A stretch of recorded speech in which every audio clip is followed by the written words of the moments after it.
Olá, alunos e alunas do curso de licenciatura em Física da Univesp.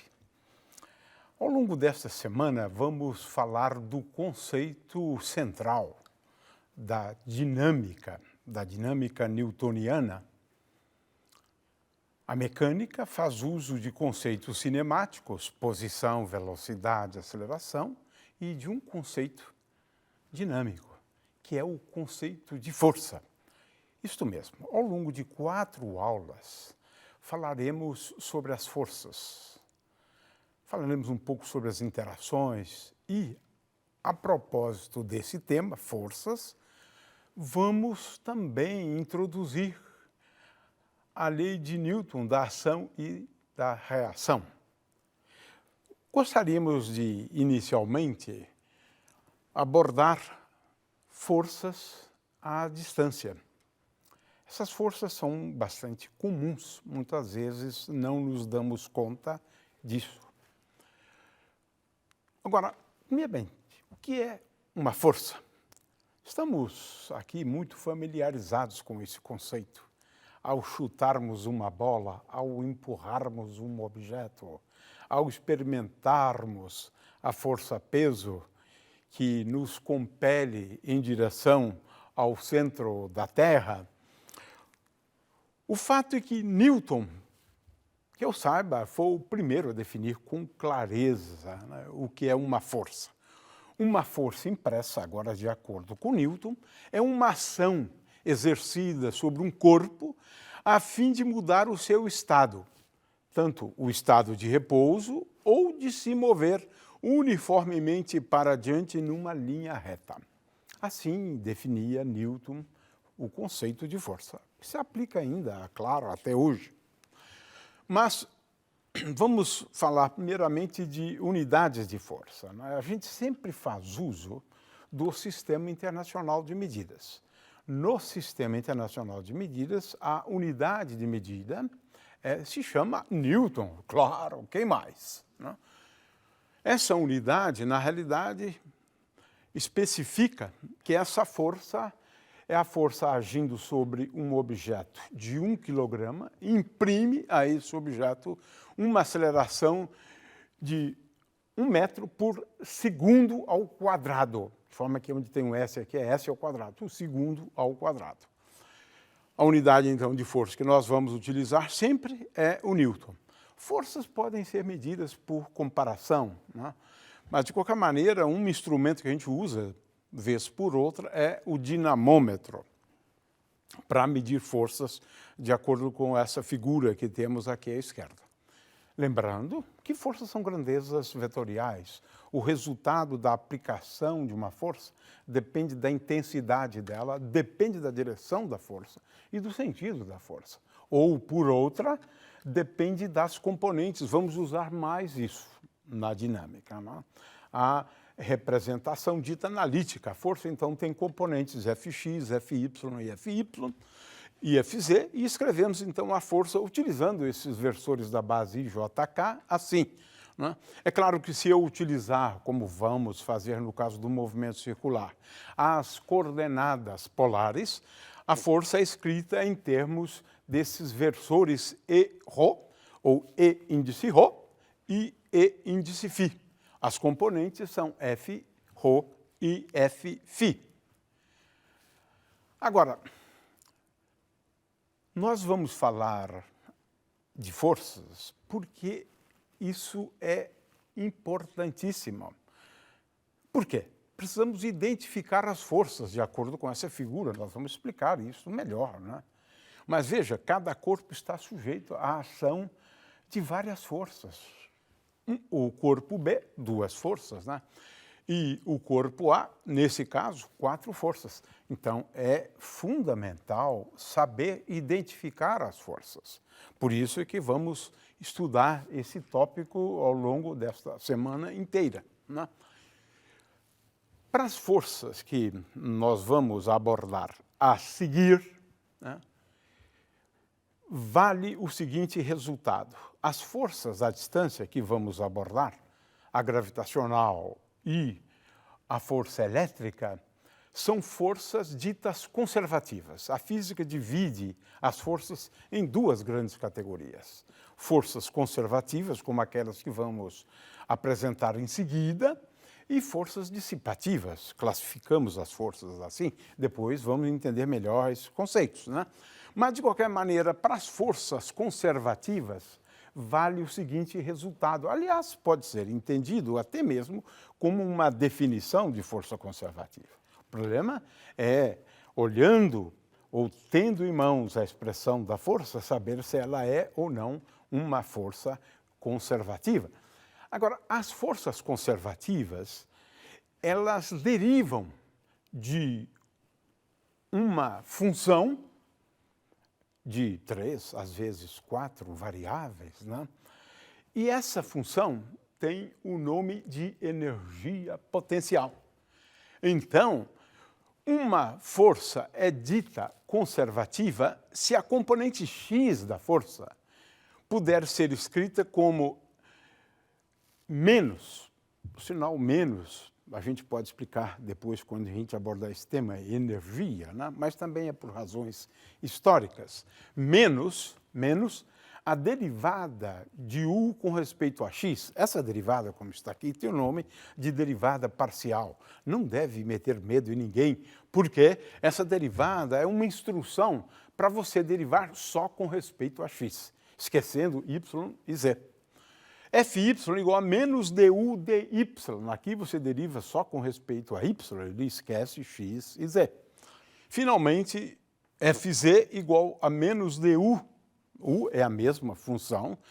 Vamos adotar essa função como função de x, y e z. Às vezes ela é a função do tempo também, mas por enquanto vamos só escrever como função de x, y e z. A derivada de u com respeito a z. Veja, são 3 condições, não é uma condição só, são 3, tem que satisfazer as 3 condições. Então, nós dizemos que essa força é uma força conservativa. E para forças conservativas, nós temos 2 formas de descrever as interações, né? Fazendo uso do conceito de força, que é o objeto da aula de hoje, mas também fazendo uso do conceito de energia potencial. Isso é interessantíssimo, porque, como nós sabemos, na química, nós não lançamos mão do conceito de força. Na mecânica quântica, não lançamos mão do conceito de força. Nós lançamos mão do conceito de energia potencial. Então, o conceito de energia potencial é, do ponto de vista da descrição das interações, um conceito mais fundamental, mais importante do que o conceito de força. Não vamos discutir isso nessa aula, nós vamos ter a oportunidade de aprender isso depois. Vamos primeiramente estabelecer a diferença entre interações e forças, né? Forças, sim, são interações, um particular conjunto das interações. Interação é aquilo que leva a mudanças, a transformações, né? E existem muitas transformações no mundo subatômico que nós não podemos associar a forças, né? Temos aqui, por exemplo, o caso em que um fóton repentinamente desaparece e aparece um pósitron, né, e um elétron. Isso é possível. Mas nós não dizemos que isso resultou de forças, dizemos que resultou da interação, né?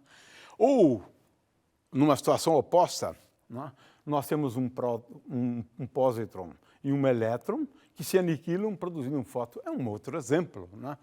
Temos aqui, por exemplo, uma situação como essa. No estado A temos 2 partículas e no estado B 2 partículas distintas das iniciais.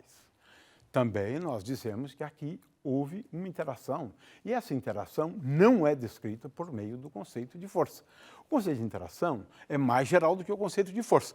Aqui abaixo eu estou falando de um outro tipo de transformação, né, oscilação de neutrinos.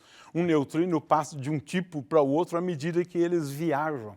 Também esse tipo de interação a gente não descreve por meio de forças, mas por meio de interações, né?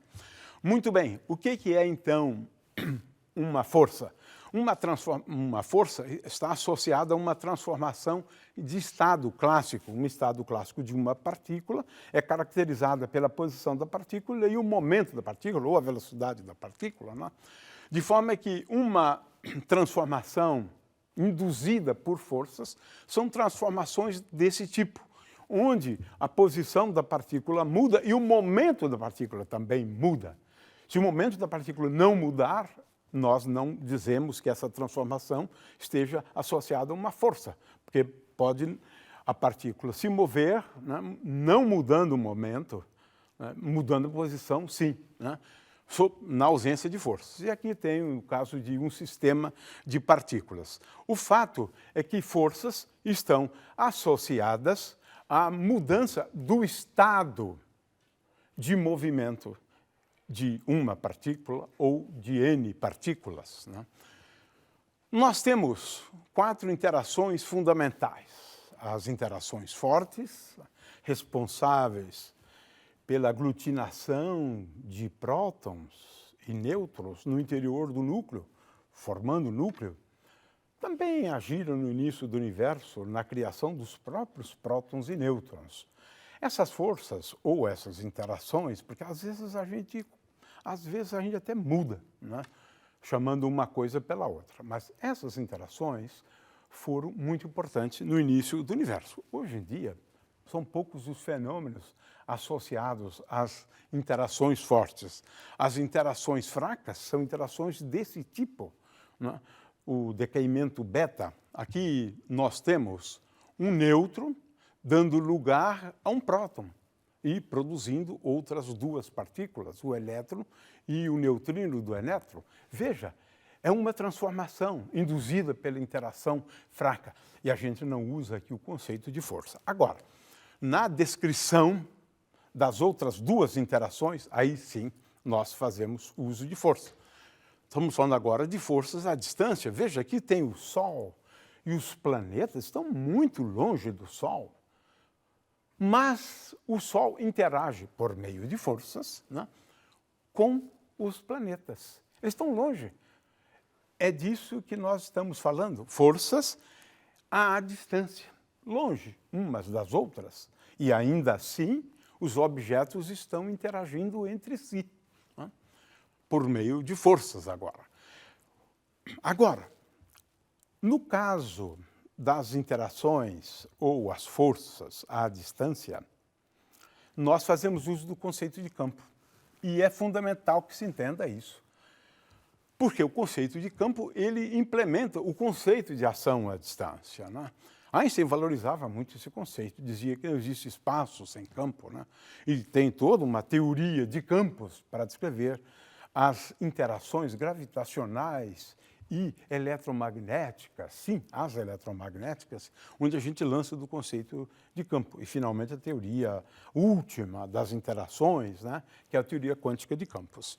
Muito bem, na Terra, por exemplo, nós estamos sujeitos a 3 campos, o campo magnético, o campo gravitacional e até mesmo um campo elétrico. A gente não se dá conta disso, mas existe esse campo elétrico. Os campos, eles não são ao alcance dos nossos sentidos, eles se tornam um pouco abstratos, né? Mas eles existem. Isso é importantíssimo que se entenda. E ele permeia todo o espaço. E o campo também armazena energia, né? Aqui eu tenho um pequeno vídeo para a gente entender interação à distância. Para este experimento, utilizaremos um gerador Van der Graaf e uma pequena esfera condutora com um cabo isolante. Este tipo de gerador de cargas eletrostáticas foi inventado por Robert Van der Graaf em 1929 nos Estados Unidos e tinha como objetivo produzir cargas estáticas em grande quantidade, a fim de criar potenciais elétricos elevados. As cargas são acumuladas por indução através do contato muito próximo entre um rolete e uma correia isolante na parte inferior do gerador. Estas cargas são recolhidas e espalhadas por toda a superfície da esfera na parte superior. Numa atmosfera seca, a esfera poderá acumular cargas e gerar tensões de até 100.000 volts. Podemos ver estas altas tensões por meio das faíscas que saltam entre a esfera maior e a esfera menor aterrada. Para que salte uma faísca através do ar, são necessários cerca de 10.000 volts por centímetro. Ou seja, se a faísca saltar de uma distância de 10 centímetros, significa que a diferença de potencial entre as esferas superou os 100.000 volts. Porém, apesar dessas elevadas tensões, a corrente elétrica produzida numa descarga é da ordem de milésimos de amperes e de curtíssima duração. A cada faísca, o potencial da esfera maior cai a zero, aumentando gradativamente conforme giramos a manivela.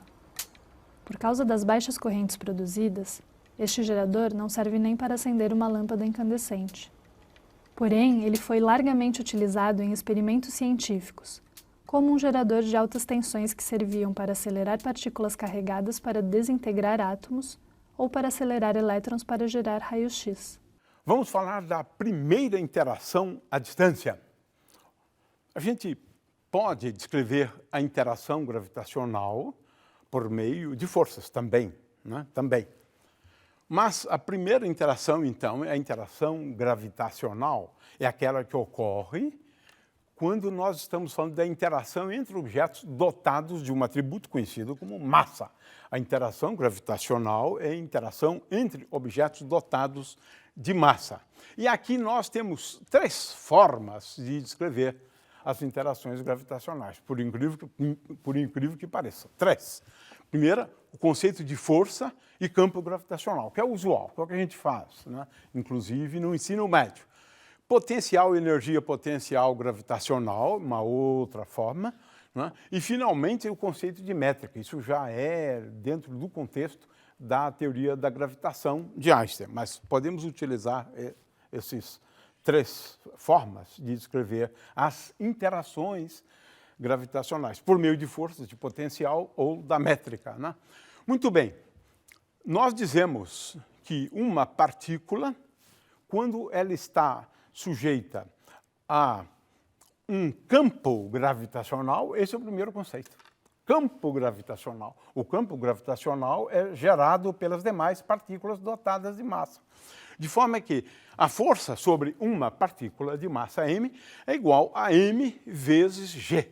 G tem o nome de campo gravitacional e F é a força gravitacional. Newton entendeu essa força muito bem, a força gravitacional. Introduziu uma constante, então, constante da gravitação universal, e a força em módulo é dado por G vezes o produto das massas, M1 e M2, dividido pela distância entre esses 2 objetos dotados de massa. É isto. Isso é o módulo. A direção é a direção de uma linha que passa pelas 2 partículas de massa M1 e M2. E o sentido é sempre o sentido de atração. Então, veja aqui a força F2 está em azul, ela está voltada para o corpo de massa M1, em vermelho. E a força experimentada pelo corpo de massa M1, esta em vermelho, está apontando para o corpo azul. Isso indica, então, o sentido da força. Agora, é importante, às vezes, a gente saber, né, como escrever a força gravitacional utilizando agora a linguagem de vetores. Aí dá um pouco mais de trabalho, mas vale a pena tentar, não é? Então, se eu tenho 2 partículas dotadas de massa, digamos que uma delas seja essa massa m aqui, bem na origem do referencial, né? Eu tenho uma outra de massa m, verde, fora da origem do referencial. Agora veja que aqui eu tenho o vetor R, o vetor posição, indicando a posição daquela partícula de massa m. Então, a força sobre a partícula de massa m pode ser escrita como menos m vezes g, a constante da gravitação universal de Newton, vezes m, m é a massa que está lá no centro, R dividido por módulo de R ao quadrado. Isso, no fundo, é a lei da gravitação universal de Newton. Ou seja, força igual a m vezes g, mas agora g tem essa forma aqui, né?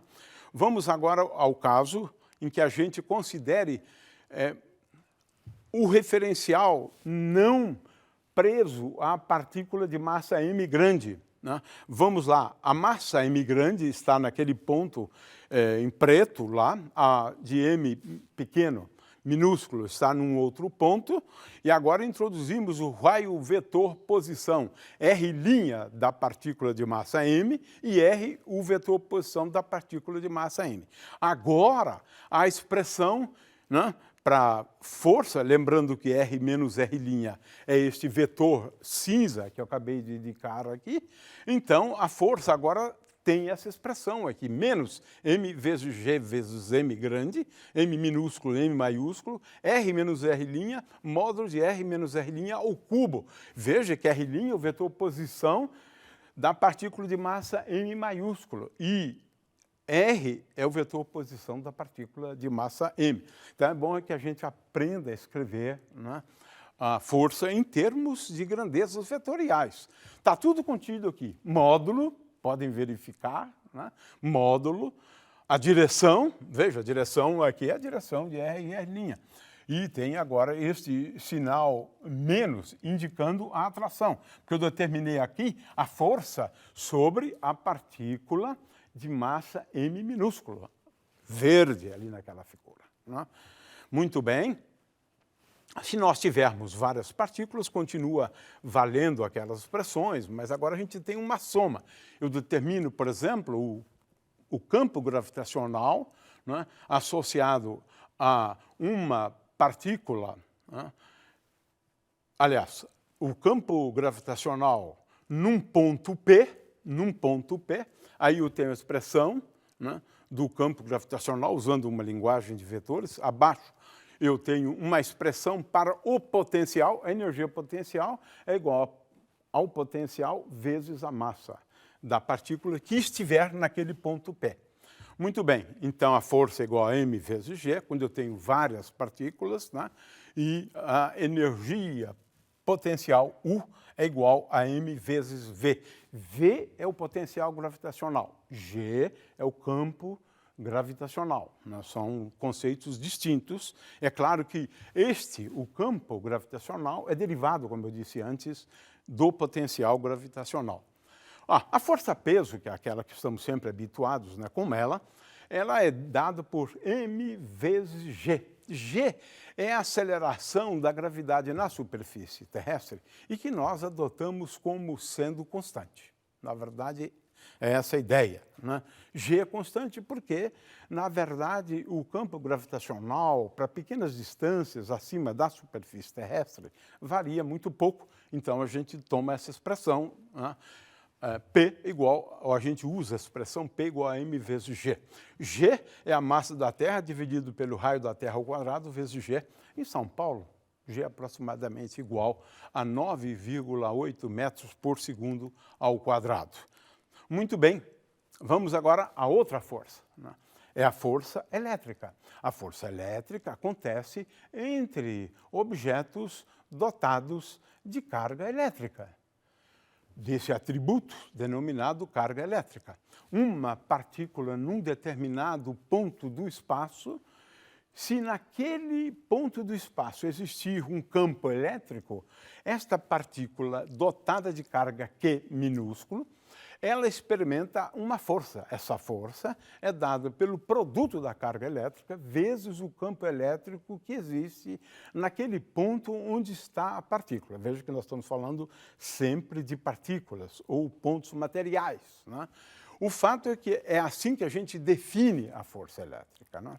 Ora, a força elétrica, por outro lado, entre duas partículas dotadas de carga Q1 e Q2, ela é tal que o módulo da força é dado pelo produto, na verdade, o módulo do produto de Q1 e Q2, porque as cargas podem ser positivas e negativas, né?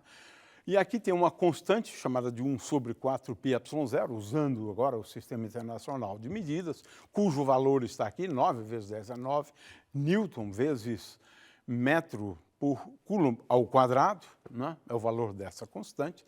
E a força é igual a Q vezes Z. Mas agora a gente precisa tomar um pouco de cuidado. Se eu tenho, então, duas partículas dotadas de carga, Q1 e Q2, né, O módulo da força é dado por essa expressão, porque agora não preciso do módulo, porque as duas são positivas, né? D é a distância entre elas, Q1, Q2 dividido por D ao quadrado, e eu tenho essa constante K aqui, né? A direção é de uma linha reta que passa pelas duas cargas, né? Veja que aqui eu tenho uma linha reta, incluindo essa linha pontilhada, né? Então, essa é a direção. E o sentido, aí depende. Se as cargas forem iguais, as forças são repulsivas, como é indicado aqui nesse exemplo. Veja essa flecha aqui, né, em azul. Né? A força sobre esta carga, devido à existência desta outra carga também positiva, é uma força que, na verdade, indica o afastamento, né, das duas cargas. Né? E aqui a mesma coisa para a segunda carga. Agora, eu posso verificar, né, experimentalmente a existência de campo elétrico por meio de experiências como essa que vamos ver, uma experiência que ilustra aqui o conceito de eletrização por atrito. Neste vídeo, iremos demonstrar as forças de natureza eletrostática, tanto de atração como de repulsão. Usaremos objetos muito simples, como uma latinha de alumínio vazia, canudinhos de refresco e papel toalha. Para eletrizarmos o canudinho, temos que esfregá-lo vigorosamente com papel toalha. Esse processo pode fornecer energia suficiente para que haja troca de cargas entre os corpos. Ao aproximarmos o canudinho eletrizado de uma lata, ele atrai a lata fazendo-a rolar pela mesa. Apesar da lata estar neutra, o canudinho eletrizado induz cargas de sinal oposto na superfície da lata próximo a ele. Assim, acaba atraindo. Esse é um tipo de força que ocorre à distância, ou seja, sem haver a necessidade de encostar-se ao corpo. Essa interação sugere a presença de um campo de forças, chamado de campo elétrico. Agora, iremos posicionar o canudinho eletrizado sobre uma garrafa PET, que irá servir de suporte. Quando aproximamos a mão do canudinho, podemos observar a atração sobre ele. A força que o canudinho eletrizado exerce sobre a mão tem a mesma intensidade da força de atração da mão sobre o canudinho, isso por causa da lei da ação e reação de Newton. Finalmente, podemos mostrar o que ocorre quando aproximamos dois canudinhos iguais eletrizados com papel toalha. Como agora os dois corpos estão carregados com o mesmo tipo de carga, eles irão se repelir. Resumindo, cargas de sinal contrário se atraem e cargas de mesmo sinal se repelem. Vamos agora escrever as forças elétricas em termos de vetores. Digamos que eu tenha uma carga Q na origem do referencial.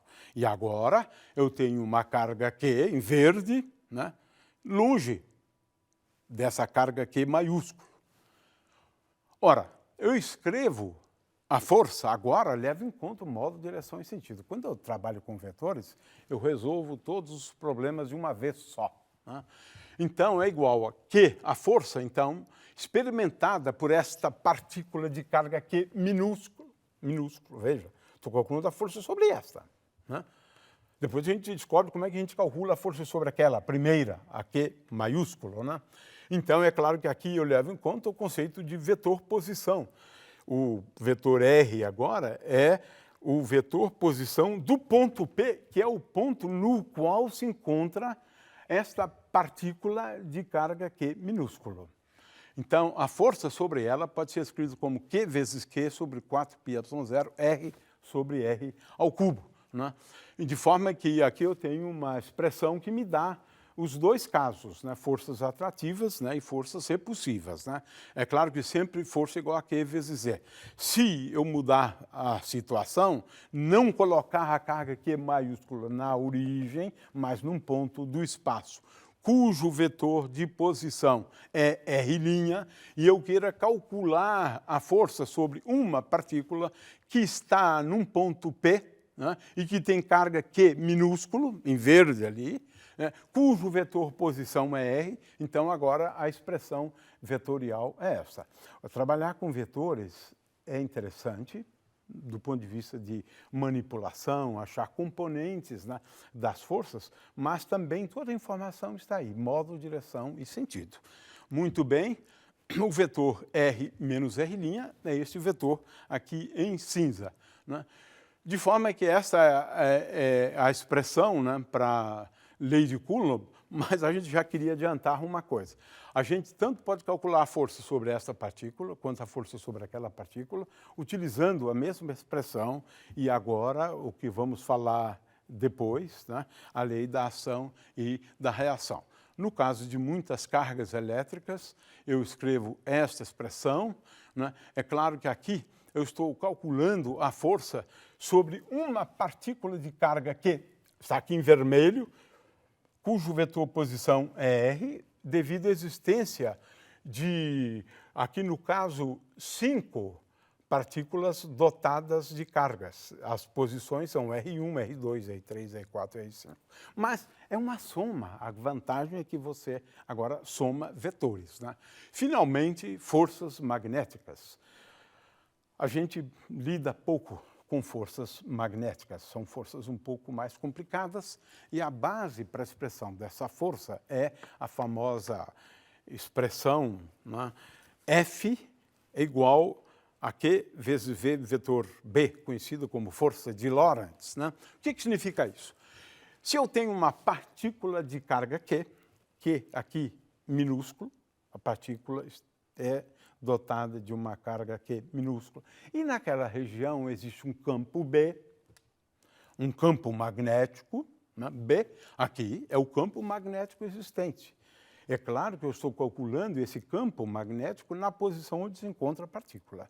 De forma que a força é igual a Q vezes V vetor B. O que significa que, se a carga for positiva, o módulo da força é igual a Q vezes o módulo de V vezes o módulo de B vezes seno θ. É isso, né? Agora, se eu quiser a direção e sentido, eu tenho que usar a regra da mão direita.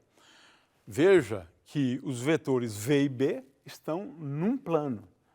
A direção é dada pelo vetor que é perpendicular ao plano. E o sentido é dado pela regra da mão direita. Eu trago V para o vetor B e o polegar indica o sentido.